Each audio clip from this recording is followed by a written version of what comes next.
Aloha and welcome to Connection to the Cosmos with your host, me, Dr. Lisa Thompson, where I have out of this world conversations with extraordinary people. Today, I am really excited to have on Dee May, and we're going to bring her on in just a moment. But first, a few announcements. If you have not had the opportunity to grab my free 20-minute meditative journey to meet your galactic family and guides, make sure you do that on my website, drlisajthompson.com or mysticmanta.com. Also, upcoming, I am leading my Galactic Ascension Channeling certification program February 21st and 22nd online. So if you are already a healer and want to add onto your services, this would be perfect for you. Also, I'm leading my Galactic Retreat here on the Big Island of Hawaii, April 30th to May 4th, where we do a deep dive into really connecting with your galactic family and guides and doing nightly night sky watch with my Gen 3 military night vision goggles. And I am so excited because Thursday, January 16th, my newest book is finally being birthed on Amazon, Awakening to Your Multidimensional Self. So make sure you go to Amazon and grab a copy of that, Kindle or paperback. And then finally, if you are coming to the Big Island, specifically to the Kona side, then come on one of my Big Island UFO tours where you will see the night sky in a whole new way. And more information on that is bigislandUFOtours.com, and all the other stuff that I just talked about is on mysticmanta.com or drlisajthompson.com. So without further ado, we're going to bring Dee onto the stage. Hello, Dee. Hi, Lisa. How are you doing today? I'm great. I'm so excited to have you here. And let me share with the audience your bio, and then we'll get right into the conversation that I'm so excited for today. Okay, Dee May is naturally spiritually gifted since she was a small child. Her first memory of seeing spirit was when she was 5 years old. After a bumpy journey through life, she finally decided to embrace her spiritual nature and is now an intuitive card reader and higher mind spiritual mentor. She also has a podcast called Spiritually Speaking, which I got to be on, where she spreads the message that your spiritual path is yours alone and rules do not apply. And very importantly, there is no need to be afraid. She also believes very deeply in the ability to love ourselves, being the foundation for everything we do in life, and so offers a 12 pillars of self-love journey to help you deepen or discover your love for yourself. Well, Dee, Yeah. I'm so excited to be here with you. And I had the opportunity to be on your podcast recently, which I love the connections and building the community that we all have. And so I would love for you to share with the audience kind of how you grew up, spiritual, religious, something else, so that we can then understand your bumpy journey in life and how you got to this point. Yes, there was some of it quite bumpy. I did actually grow up in a very, very religious home. My parents raised me Pentecostal, which if if you're familiar with that, you understand. And if people aren't familiar with that, it is one of the strictest religions out there. So I wasn't raised to embrace and be comfortable with the spiritual side of myself because I was taught that it was going to send me straight to hell if I even talked about it, much less explored it. So I didn't talk to my parents about my ability to see spirit as I was growing up. So that was very interesting. Yeah. Okay. So then curious, how did you get yourself out of that religion? And like what age were you when you decided like, okay, this is not for me and went a different way? Yeah, it took me a really long time, actually. I always knew there was more than what I was being taught. Obviously, I could see spirit, so I was for sure that there was more than what I was being taught. Thankfully, I never had a fear around being able to see spirit, which I know a lot of people do, especially when they encounter spirit as very young children. But I was never afraid, and that's kind of unique because Mhm. it's so common to have that fear. I mean, you're a little kid and you're seeing people walk through the house that aren't there. So, I mean, part of your household.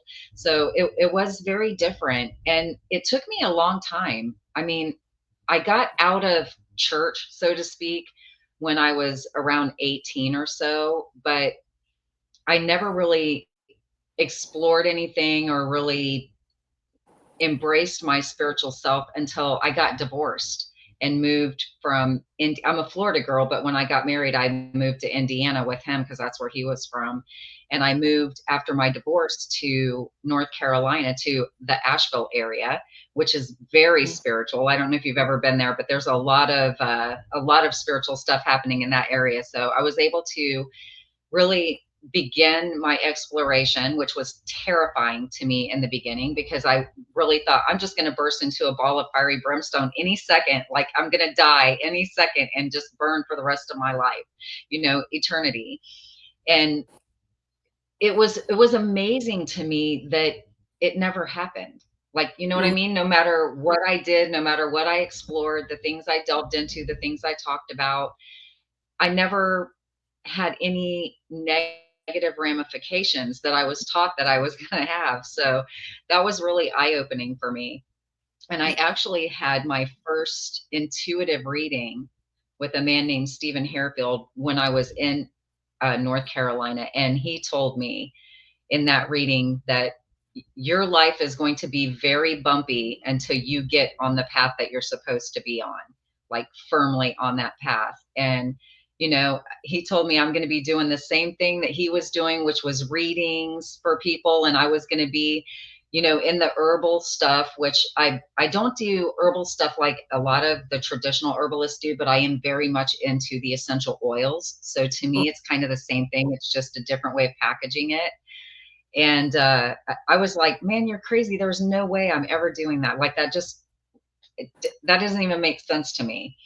And so I still resisted. I still resisted, even though I was delving into it and exploring and learning. I still was in a very resistant state to that being my life path. And then, so things got extremely bumpy then, I mean, oh, like really, because I was digging in my heels hardcore as a stubborn human. And then once I started exploring it even more and learning and growing my self love, and I got myself, because I was in a very toxic relationship at that time. And so I had to do all this exploring on YouTube and discovered people like Wayne Dyer and Mary Morrissey and different people like that, where I was able to strengthen my love for myself enough that I was able to get out of that relationship. And then that's when things really opened up for me. It was amazing. okay. So, yeah, and very similar journey for me. After my second marriage, I was like, okay, I'm the common denominator here. What's going on? Yeah. And then it became a self love journey. And Yeah. I love that that is the basis of the work that you do because same. And that is really what more of us like, let's do this deep dive healing so that we can really understand that self love and trust ourselves, right? Yes. Yes. It's so important. And you can't really trust yourself until you learn to love yourself, because Yeah. then you realize you're worthy of that trust. And it's absolutely transformational. It really is. Yeah. So, how long ago was that when you really embraced that side of yourself to then be on your true path? That began in probably about 6 years or so ago. Because, like I said, I was in this toxic relationship. And so I had to start embracing that more so I could get strong. And Hmm. then after I got out of that relationship and I got into this amazing relationship that I'm in now, where I'm fully supported in every way. It's amazing. You know, um, that's when things really started opening up for me more. And then I started my podcast. Well, let me back up a little bit. Both of my parents crossed over about 3 years ago. Okay. And I got a little bit of money, not a lot, because they weren't very, rich or anything like that. But I got a little bit of money and decided to, with the encouragement of my Steve, invest in myself. And so I took some life coaching classes and things like that. And after that, I started up my podcast, but it started out as interviewing other life coaches, just on a basic life coaching level. And then I decided one day I really need to change my podcast and start doing spiritual stuff, because that's really what I love to talk about, the spiritual stuff. So that's when things really opened up for me even more. And that was about not even 2 years ago yet. And it Okay. just has been this exponential growth and expansion in my soul on a personal level, which has created more and more opportunities and connections with other people. So it's been pretty incredible. Yeah, I absolutely love that. So, in terms of, because this is something I don't know about you, but like, what were you doing for work or career before you transitioned into the spiritual work now? Oh my gosh, I've done so many things. It's like I have been such a free spirit. You hear these stories about you shouldn't change jobs too many times because people won't hire you anymore. I can't even tell Yeah. you how many times I've changed jobs. So I've done everything from being a nurse to shoe sales to being a cashier at Lowe's. I mean, it's I've done so many different things. And then, when my parents crossed over and we were in this situation of flux in our housing arrangement, so we were living in an RV. That's when I really started doing even deeper work, Mm. and that's when it really just started evolving even more, because I was doing so much work on myself, which I highly recommend. The inner work is a daily practice.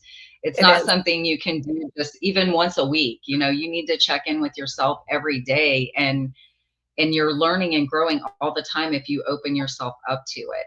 And I feel like I missed a question in there. Did I miss something? It's okay. This is just free flowing. So whatever you feel guided to share. No, you did answer. And so, Okay. okay, so you're doing this deep dive healing, you're in this flux, and Mhm. then what prompted you to decide, okay, now I'm actually going to do this for a living in terms of doing the card reading and the spiritual work?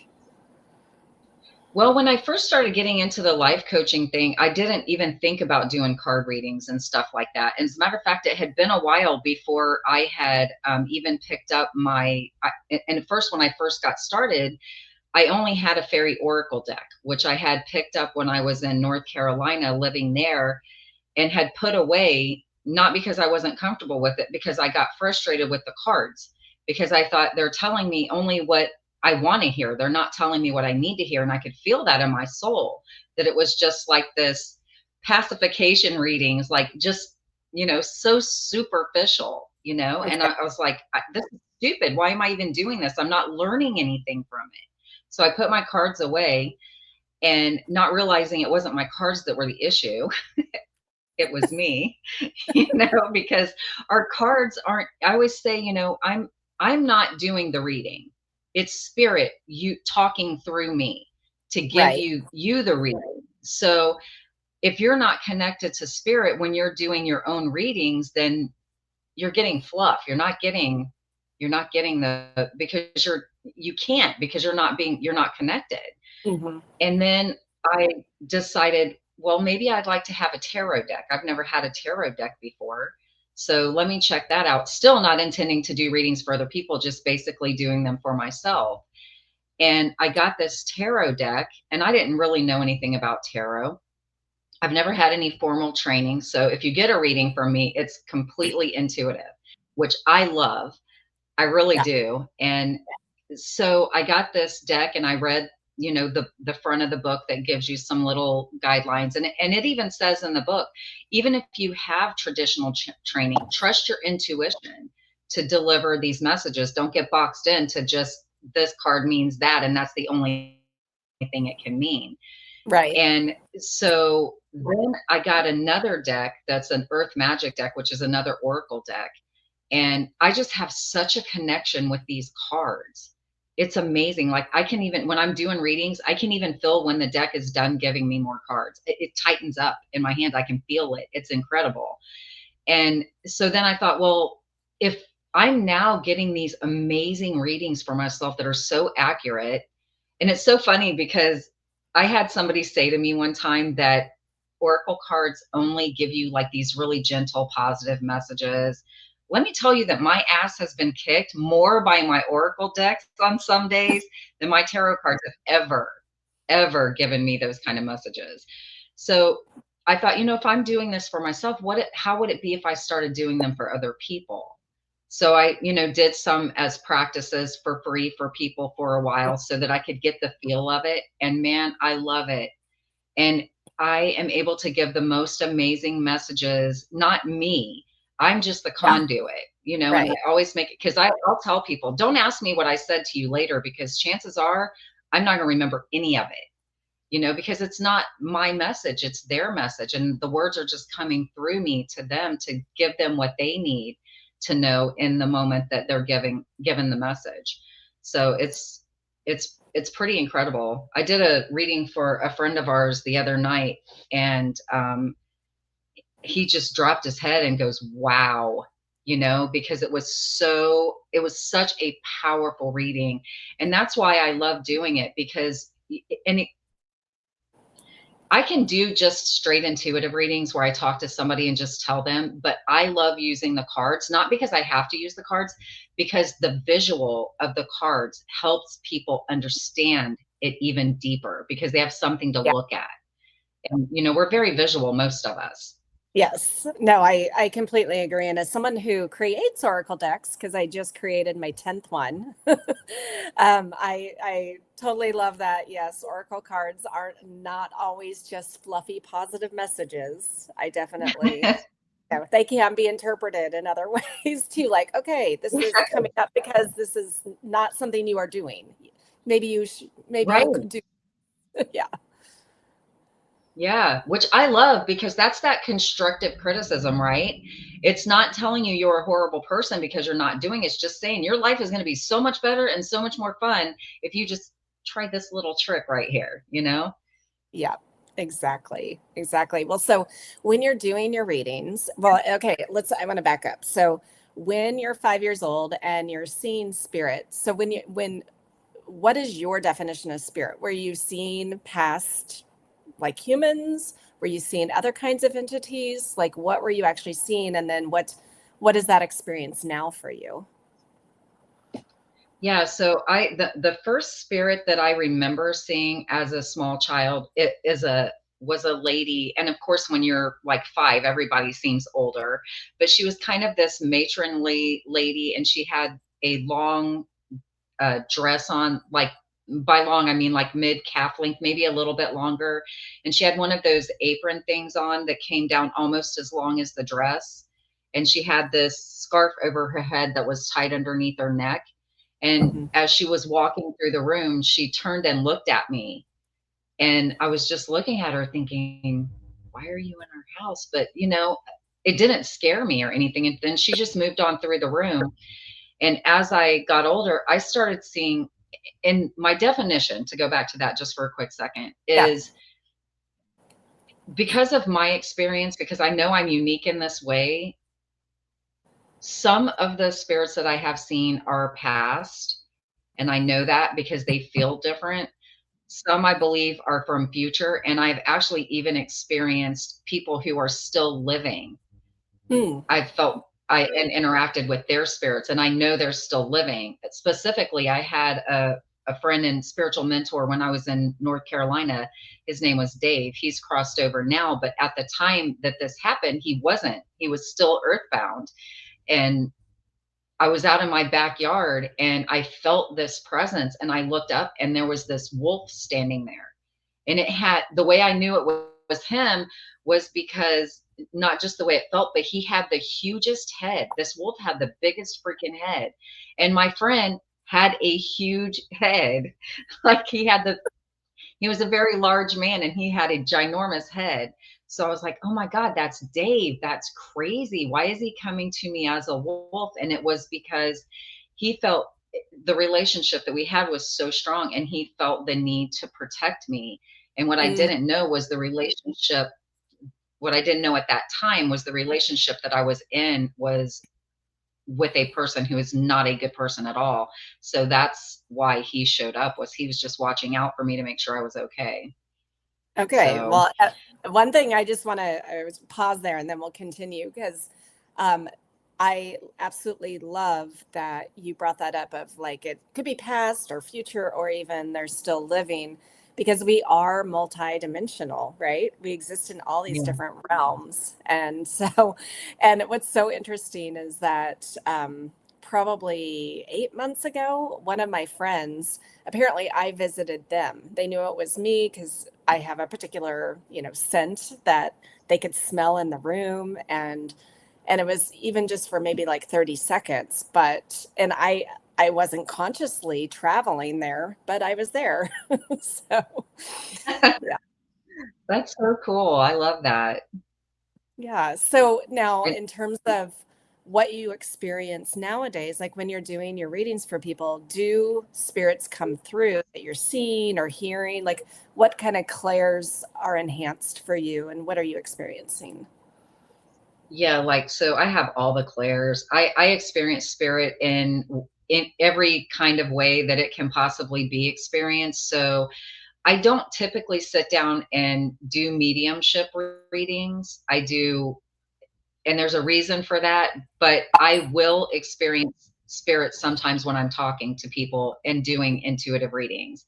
And if there's a message that comes through while I'm doing a reading, I relay that message, but it's not a conscious. That's why I don't have mediumship readings on my website, because even though I am a medium, I that's not something that I'm offering right now. I don't feel like that's where I'm supposed to be, the space I'm supposed to be in. But I Mm-hmm. do have people pop in. Like I did a reading for an elderly gentleman one time, and it was a card reading, and I was so confused by, because I've always been able to read cards very easily.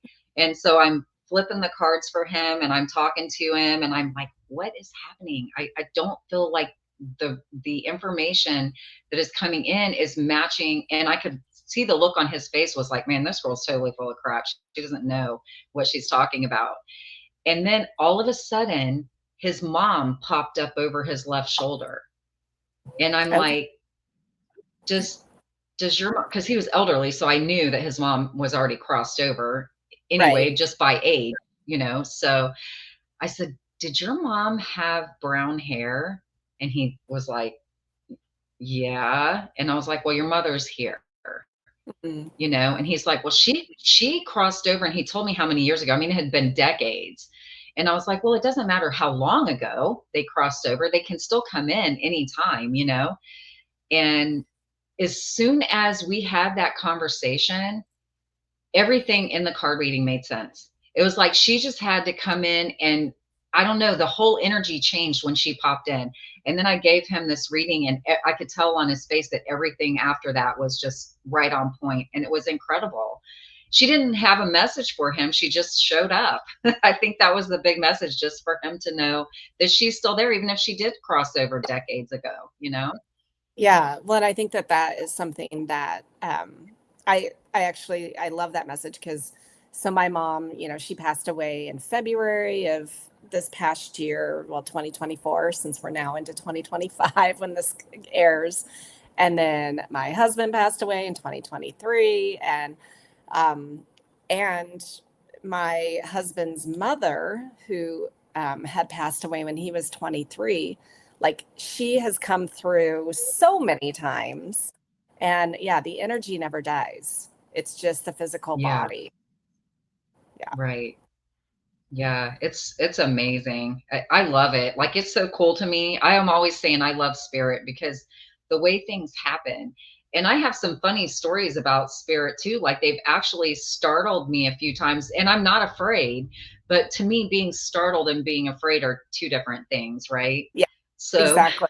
I would love to hear a couple of those stories.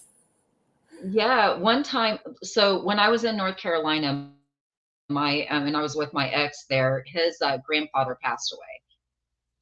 And he passed away in the house, and I was there, and I was a nurse at the time.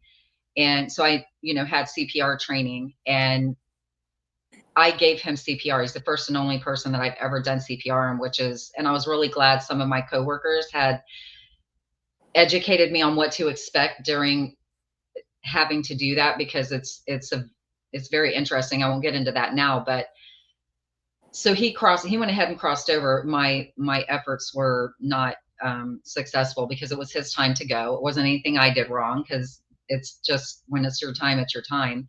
Yeah. But after I moved back to Florida and I was with my ex in Pensacola, we were at the grocery store one day and I was overlooking in the meat cooler and just looking down, standing there, and his grandfather popped over my right shoulder, just popped over, and he's like, "Hey, what are you doing?"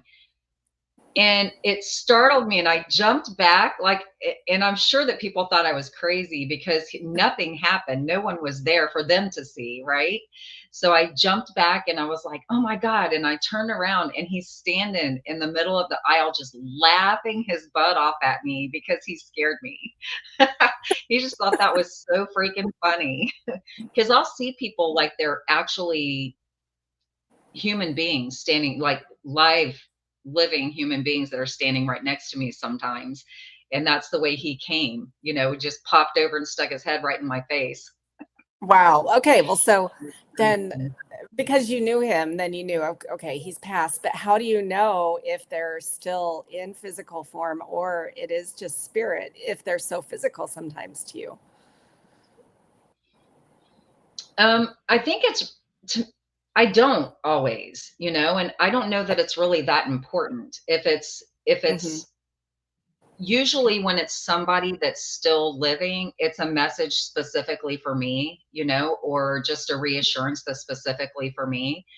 But, sometimes like the other time I got startled and this person I feel like they were crossed over, but they appeared as just a black form, because I'll see, like I said, all different kinds of ways, but it was solid, like an opaque form, but Steve and I were, and this was during the day, Steve and I were outside working and I needed to get something out of our shop and our shop door was closed. So I went to open it. And as I pushed the door open, this this spirit comes out at the same time and it's almost like you bump into each other shoulder to shoulder, and I Yeah. wasn't expecting it, so it startled me and I literally turned around and it's like, what the why did rude, like, why did you feel the need to do that, like there was no reason for that. And that's all the interaction consisted of. I have no idea who it was or any messages. It just, they popped out as I was going in and but it definitely startled me because I wasn't expecting it. Yeah.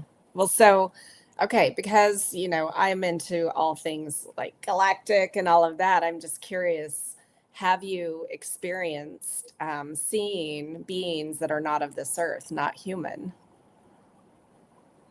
I have. Actually, I had my first experience when I was a little girl. I was probably about 7 or 8, and we lived in Tampa on MacDill Air Force Base.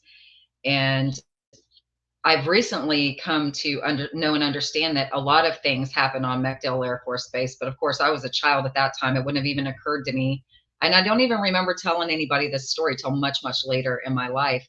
But I felt like I was having a dream, but I saw myself because it was when I was sleeping. And Hmm. the perspective changes in this story because when I first became aware of something being wrong, I was seeing myself being taken out of the apartment. So it was like I could see myself being led out of the apartment from, like a third party view. Yeah. And then when I got outside, the perspective changed to I was seeing out of my own eyes. And we lived on the second story and we had a metal staircase out the back of the house, we always used that back door. And there was a little spacecraft that was like a squished down diamond shape that was just hovering, almost like I would describe it now as more of a pod, because Okay. it was not very large. It was so small. And it was hovering right there. And the door opened from the middle down. So it created kind of a ramp and I could see inside of it.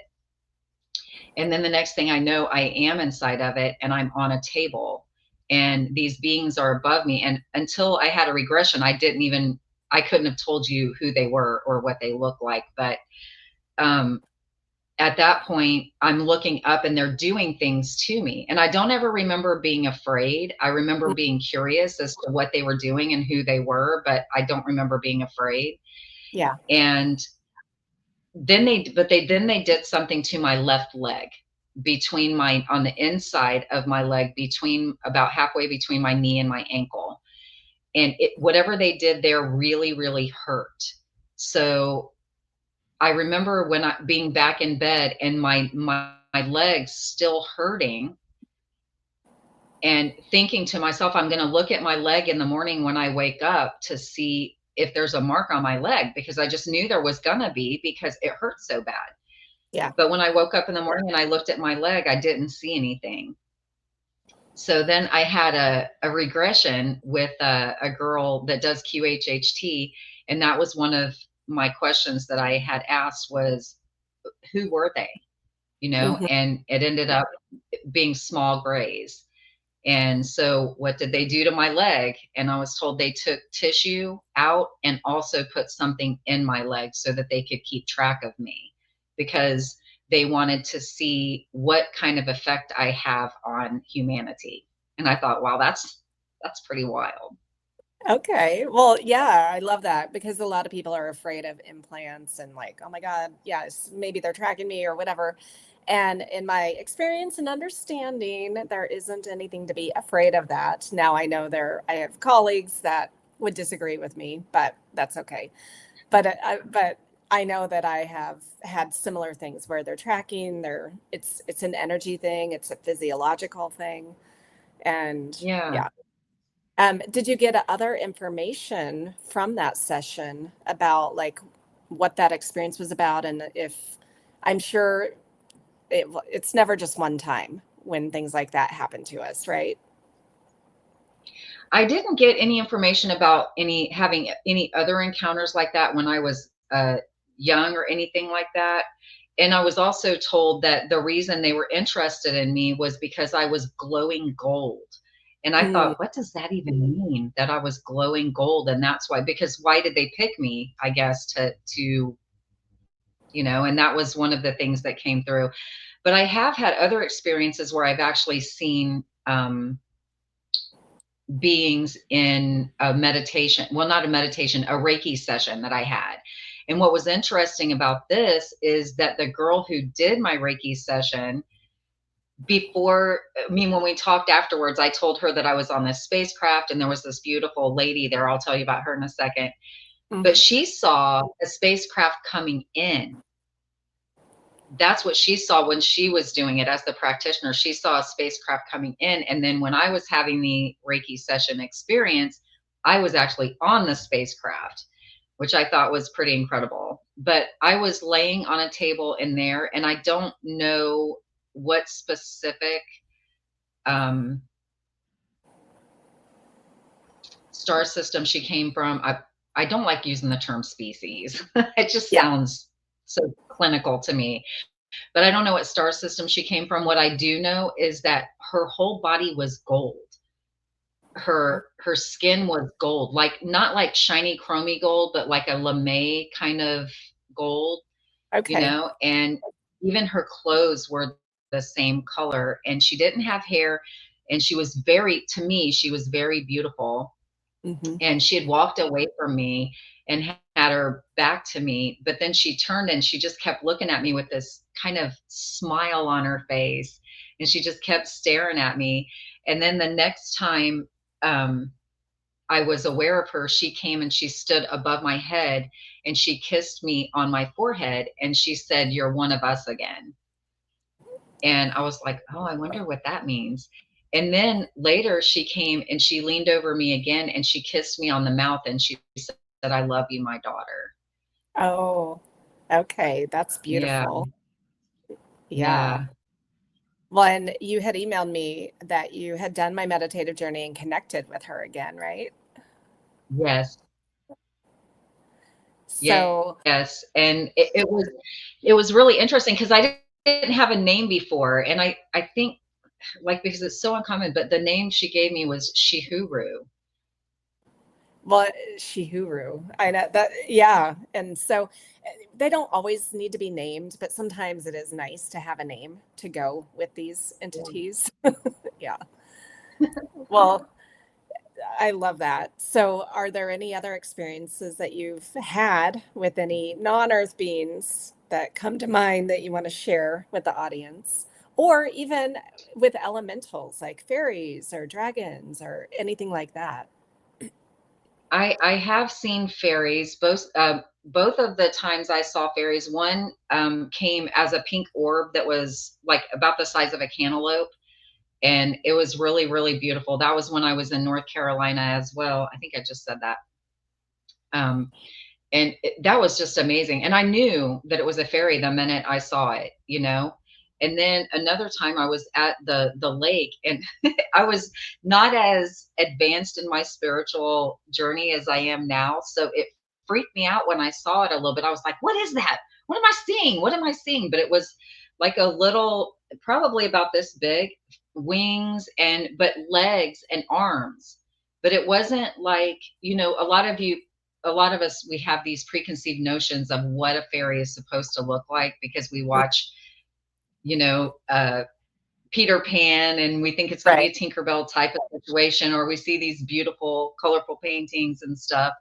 But this one wasn't. It was very like tan and just monochromatic. So, and I think that's what made me wonder. So I was thinking, is it a bug? Or, but then I saw the little arms and legs, and I'm like, that's a fairy. That's crazy. But I feel like I kind of probably chased it away, going, what is that? What is that?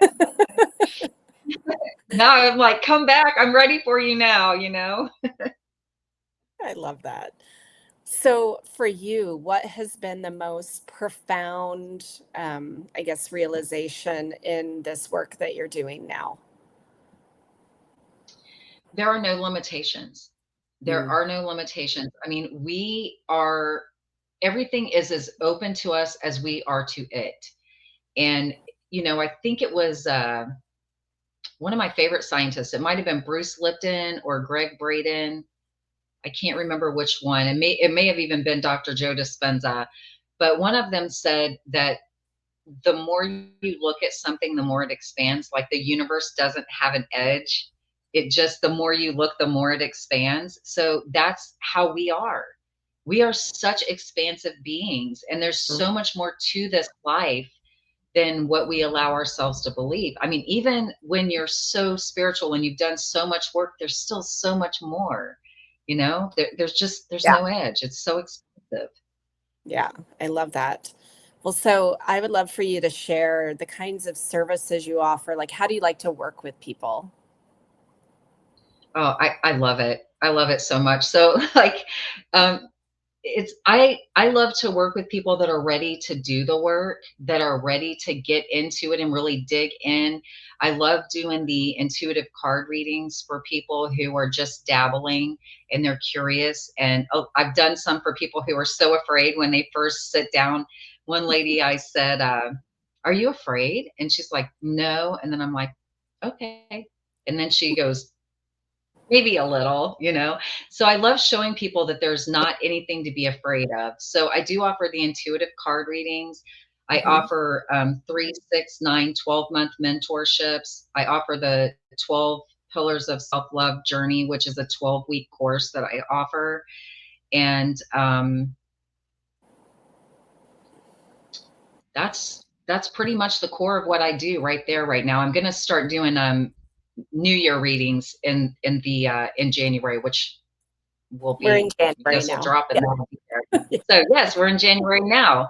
And so it seems like that happened really fast, didn't it? it did. So we're in January now. So in the month of January, I am offering $75 year readings, which will be done by the quarter. So it'll be 4 quarters for $75, which is pretty amazing actually. Okay, that is an amazing deal. And so I guess tell me a little bit more of what that looks like for someone who wants to sign up for that. Because I might even want to. So yeah. Yeah, so I actually did my first year reading for Steve and myself the other day. And what I do is I use all three of my decks. I only have three decks right now, and I love it because I'm so connected to them. That it's, I mean, it's like we're one unit really. And so I use the tarot decks. I do three tarot cards, three fairy oracle cards and 3 earth magic cards for each quarter. And that Okay. just kind of lays out what your quarter is going to look like for you for the next year. It's Okay. pretty cool.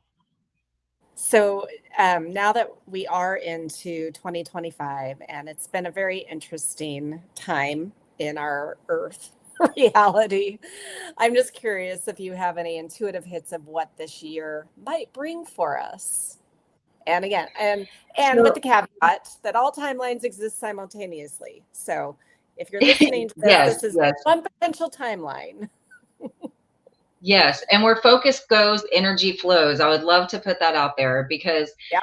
you and I had talked about this a little bit previously, that for me, the energy shift has been so profound since about a week before our election. It had nothing to do with the election. I want to just put a period, underline. It did not have anything to do with that. But that's when I began noticing it. So for the next year, I feel like there are going to be a lot of changes. And I feel like the more people resist the changes, the harder it's going to be for them because, that which we resist persists, as we Yeah. know. But I feel overall very positive about 2024. I feel like a lot of the things that certain people are talking about, I don't feel like they're going to happen. I just don't feel that anymore. I don't feel the need for all of being smart is always a wise thing to do, you know, but I don't feel like we're going to have all these crazy things happen that a lot of people have been talking about. That just went away for me and I just don't see it anymore. So I feel like it's going to be a very positive year. It's going to depend a lot on our mindset and our attitudes though. Absolutely. And that's what my book is all about is okay, what kind of timeline do you want to create? What timeline do you want to be on? And so, Yes. yes, so we all have this ability to consciously create our reality instead of unconsciously creating our reality. So Yes. Because I we're creating all the time, we are. we are, and our words and thoughts are very powerful. I just had this conversation with a friend of mine yesterday about inner dialogue. What we say to ourselves about ourselves is a simple place to start with shifting all of that. So it's super important. Definitely, definitely. Well, in our last bit of time here, is there anything else that you are wanting to share, any wisdom? And then tell us also where to find you, how to find you. Yeah. So I think that the wisdom is just don't be afraid and explore and research things, look into it. I know this one particular person right now that will watch something and consider that gospel. Get your information from multiple sources before you decide, and listen to your soul, because your Yeah. soul is going to tell you if that's true in your reality or not. And if it's not, then let that crap go. For one thing. So I think that's really the big wisdom we can. Yeah, that's it. Thank you for that opportunity. And Yeah. No, you can find me on eternalsoulevolution.com. That's my website, and it links all my other um, social media platforms on there. So that's the main place to go. okay, perfect. And then also then your podcast, what outlets is your podcast on?